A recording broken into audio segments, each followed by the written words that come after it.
미국에선 매년 운동화 때문에 1200명이 목숨을 잃습니다. 신발 한 켤레를 손에 넣기 위해 사람들은 주먹을 휘두르고 총을 꺼내 들었습니다. 2015년 GQ 매거진은 스니커를 둘러싼 이 비극을 조명했죠. 그리고 원인으로 에어조던을 지목했습니다.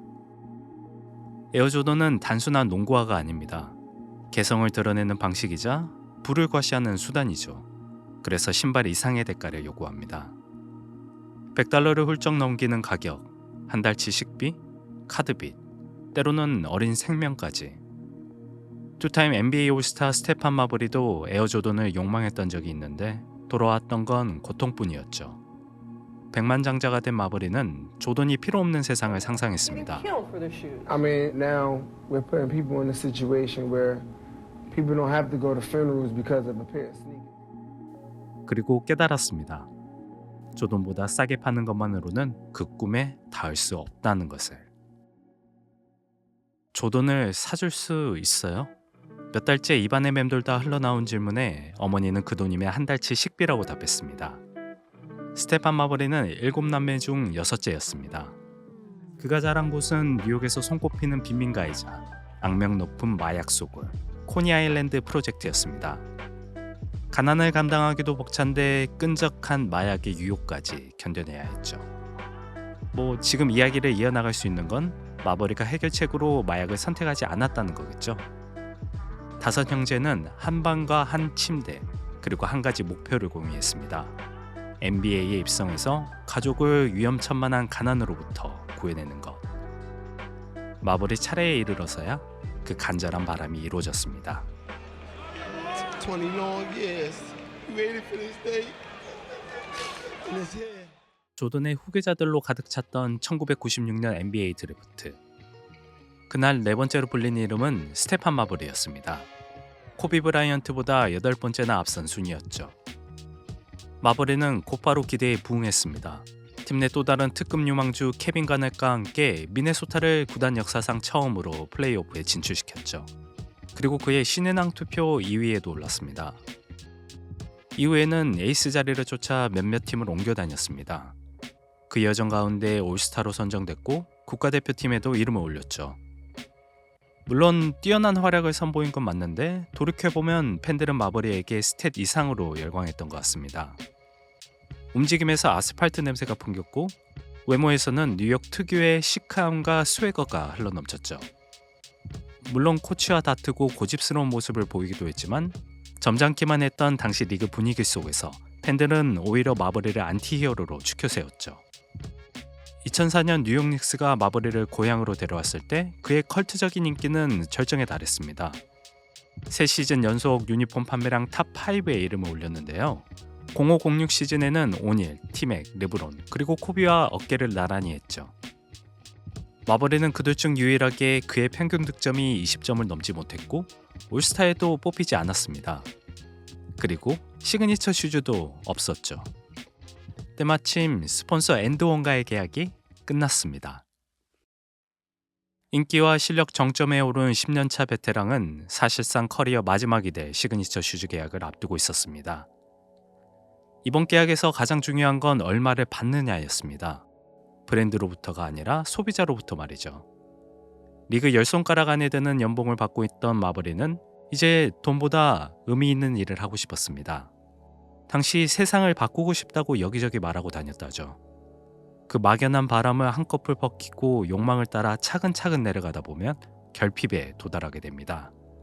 조던을 사줄 수 없어 괴로워하던 어머니, 조던이 없어 주눅들었던 자신, 조던을 위해 위험을 감수하던 주변이들. 어린 시절 기억이 생생했던 건 세상이 바뀌지 않았기 때문입니다. 사람들은 여전히 비싼 농구화를 간절히 원했고 그만큼 대가를 치르고 있었습니다. 마버리가 바꾸고 싶은 세상이었습니다. 마버리는 누구든지 부담 없이 살 수 있고 당당하게 신고 다닐 수 있는 초저가 시그니처 농구화를 만들기로 합니다. 그의 매니저는 곧바로 스티브 앤 베리스와의 미팅을 주선했습니다. 스티브 앤 베리스 매장에는 한 가지 룰이 있었는데요. 뭐가 됐든 판매가가 $8.95를 넘어서 안 된다는 것이었습니다. 대학가에서 학교 티셔츠를 판매하며 성장한 이 패션 기업은 주로 낙후된 쇼핑몰에 입점했습니다. 손님을 몰래 끌어오겠다며 입점 인센티브를 받아냈고 그 돈으로 제품을 생산했죠. 초기 투자 부담이 없고 공장과 매장 사이의 중간 마진도, 마케팅에 돈을 쓸 생각도 없었습니다. 그래서 스티븐 베리스는 사는 사람이 불편할 정도로 저렴하게 제품을 팔 수 있었죠. 초저가 시그니처 농구화라는 극한 컨셉도 실현해낼 수 있었습니다. 마버리와의 미팅에서 스티븐 베리스 대표는 말했습니다. 14달러 98센트 정도면 가능할 것 같아요. 원가의 2배 마진을 고려해도 소비자 가격은 40달러를 넘지 않았습니다. 조던은 그보다 5배는 비쌌죠. 마버리는 만족했습니다. 그런데 대표가 정정했습니다. 아니요, 스타버리 판매가가 14달러 98센트입니다. 그럼 도대체 원가는 얼마라는 거야? 가격을 듣고 가장 먼저 떠오른 질문이었습니다. 업계 인사이더들이 에어포스 1의 원가는 25달러, 에어조던 1은 16달러 정도 한다고 주장한 적이 있습니다. 스타버리 원가를 산출했던 게 그보다 짧게는 10년, 길게는 15년 전이었다는 걸 고려하면 원가를 15달러 아래로 낮추는 건 불가능해 보이지는 않습니다. 다음으로 떠오른 질문은 저걸 신고 경기에 뛸 수 있을까? 였습니다. 마버리는 스타버리를 반으로 갈라서 그 단면을 본다면 조던과 다를 바가 없다고 했습니다. 같은 공장에서 같은 재료와 같은 기술로 생산했다지만 그걸 믿는 사람은 아무도 없었겠죠. 그래서 스타버리를 직접 신고 경기에 나섰습니다. 0607 시즌 30살 마버리는 평균 37분을 뛰며 총 82경기에서 74경기를 소화했는데요. 적어도 15달러짜리 농구화가 듀얼가드의 날카롭고 폭발적인 움직임을 감당할 수 있다는 것을 증명했죠. 이제 마지막으로 물어볼 질문은 저걸 신고 학교에 갈 수 있을까입니다. 스타버리 디자인은 나이키 컨셉 슈즈를 제작하던 에이전시 라켓피쉬에서 맡았는데요. 그들의 목표는 명확했습니다. 코트에서 필요한 것만 남긴다. 그 극한의 실용주의 덕분에 신발의 개성이 더욱 뚜렷해졌습니다. 개인적인 의견인데요. 저는 하나의 큰 덩어리로 보이는데 그래서 깔끔하고 독특하다는 느낌을 받았습니다. 제 사이즈를 발견한다면 구매해볼 생각이죠. 그런데 이걸 신고 다니면 어떨까라는 물음은 디자인이 아니라 사람들의 시선에 관한 이야기입니다. 마버리가 시그니처 농구화를 15달러에 내놓자 글로벌 브랜드들의 탐욕스러운 마진 구조가 적나라하게 드러났습니다. 소비자들은 더는 착취당하지 않겠다며 스타버리를 선택했는데요. 그 행위는 기업에게 공정한 가격과 사회적 책임을 요구하는 목소리였죠. That's definitely a positive thing. These right here are the new Jordans. Go pick them up. You know what I'm saying? He's not robbing the hood. He's giving it back. You know what I'm saying? As African Americans, more of us need to step up. You know what I mean? 또 다른 시선은 마버리가 희망이라고는 코빼기도 보이지 않던 코니 아일랜드 프로젝트였다는 점에서 비롯됩니다. 그곳에서 성공했다는 건 얼마나 치열하고 지독하게 살아왔는지를 방증하죠. 그래서 마버리가 신는 신발은 단순한 농구화가 아니었습니다. 팀버랜드처럼 허슬 컬처의 상징이기도 했죠. 스타버리는 신발보다 문화 그리고 태도에 가까웠습니다. 꽤 매력적인. 에어조던 1은 1984년 출시 첫 해 150만 켤레가 팔렸습니다. 2006년 7월에 출시된 스타버리 1은 단 2달 만에 300만 켤레가 팔렸죠. 방송국들은 앞다퉈 스타버리 열풍을 다뤘습니다. More on sneakers, but now one N.B.A. star is trying to teach kids to invest in themselves instead of their shoes. 방송이 나간 뒤 매장에 애청자들이 쏟아졌습니다. 그리고 그들은 마버리가 마련한 대안에 열광했죠. 농구화를 한 켤레 사는데 더 이상 200달러를 쓰지 않아도 됐기 때문입니다. 그 대신 15달러짜리 농구화와 185달러어치 옷가지를 사갈 수 있었습니다. 스티븐 베리스는 재킷, 저지, 티셔츠, 향수 등 스타버리 농구화 말고도 10,000개 가까운 의류와 자파를 선보였는데요. 소비자들은 신발을 사고 남은 애매한 잔돈에 조금 보태 티셔츠를 사거나 뭐 이래도 조던보다 쌀 텐데 합리화하며 장바구니에 물건을 조던만큼 담았죠. 스타버리 농구화는 미끼 상품이었습니다. 획기적인 전략이었을 수 있습니다. 폭발적으로 늘어나는 수요에 맞춰 매장을 끊임없이 확장할 수만 있다면, 그리고 금융위기 같은 것만 없다면 말이죠. 2007년 글로벌 금융위기가 닥치자 소비자는 서둘러 벨트를 졸라맸습니다. 초저가 브랜드에게 기회였을 수 있지만 스티븐 베리스는 예외였죠. 쇼핑몰 기업들도 지갑을 닫았기 때문입니다. 새로운 쇼핑몰 개발 계획들은 백지화됐고 기존 몰들은 하나둘씩 문을 닫았습니다. 스티븐 베리스는 재고를 덜어낼 창고와 생산비를 마련할 매출원을 잃었습니다. 2008년 여름 결국 스티븐 베리스는 파산을 신청했고 스타버리와 함께 기업가 기록에서 증발했죠. 어쩌면 마버리는 다행이라고 생각했을지도 모릅니다. 세상을 바꿀 기회를 놓친 걸 자기 탓으로 돌리지 않아도 됐으니까요. 2007년부터 마버리 커리어도 지지선을 뚫고 추락하고 있었습니다. 감독과 마찰은 일상이었고 갈등은 주먹다짐까지 번졌죠. 팀 분위기에 수시로 찬물을 끼얹고 처참한 성적의 원인으로 지목됐습니다. 마버리를 무지성으로 지지하던 고향 팬들은 야유를 쏟아붓기 시작했습니다. 결국 2009년 홈타운 히어로는 뉴욕에서 쫓겨났습니다. 이후 새로운 팀에서 예전 기량을 되찾기 바랬지만 마버리의 행동은 갈수록 기대를, 아니 상식을 벗어났죠.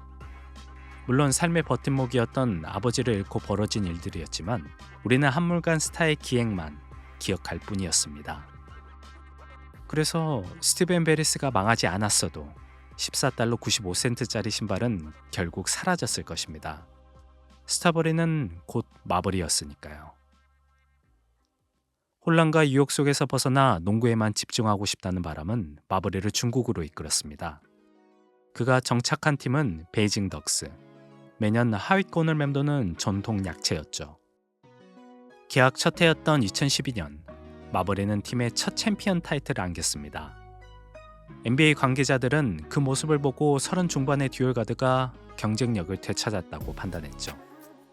하지만 마버리는 그들의 복귀 제안에 답하지 않았습니다. 이곳에서 이토록 평온한데 왜 굳이 돌아가냐며 말이죠. 마버리는 더 이상 감독과 다투지 않았습니다.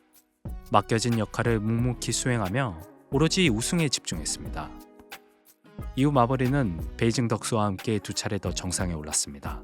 팬들은 그를 추앙했고 동상을 세웠습니다. 그의 여정을 담은 뮤지컬과 영화가 나왔고 기념우편까지 발행됐죠. 지구 반대편에서 코니 아일랜드 프로젝트 키드는 다시 태어났습니다.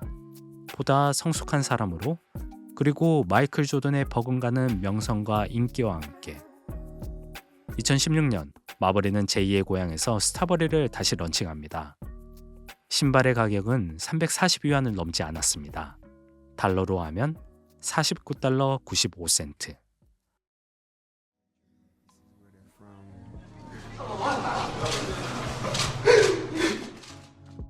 이번 콘텐츠에서 가장 인상 깊었던 장면은 CBA 우승 직후 오열하던 마버리의 모습이었어요. 외국인 용병들은 우승에 진심으로 기뻐하지만 눈물을 보이는 일은 드문데요. 아시아리그 챔피언이라는 타이틀이 조촐하게 느껴지기 때문일지도 모르죠. 그런데 투타임 N.B.A 올스타는 CBA 챔피언이 평생의 목표였던 것처럼 격하게 흐느꼈습니다. 아마 마버리에게 있어 농구는 어디서든 농구였지 않았나 싶습니다. 농구화도 무엇이든 농구화였던 것처럼 말이죠. 그리고 그건 가진 게 하나 없던 시절 코니 아일랜드 키드가 터득한 생존 방법이었을 것입니다. 가진 것에 감사하는 것. 마버리는 말했습니다. 스타버리는 단순한 저렴한 신발이 아니라고. 그건 어린이가 스스로 돈을 모아 농구화를 사는 경험이고 공정한 거래를 촉구하는 소비 운동이었고 더불어 사는 삶의 실천이었습니다. 그리고 작은 것에서도 감사함을 느낀다면 굳이 조던이 필요 없다는 조언이었습니다. 스포츠 그 너머 비욘드 스포츠였습니다. 감사합니다.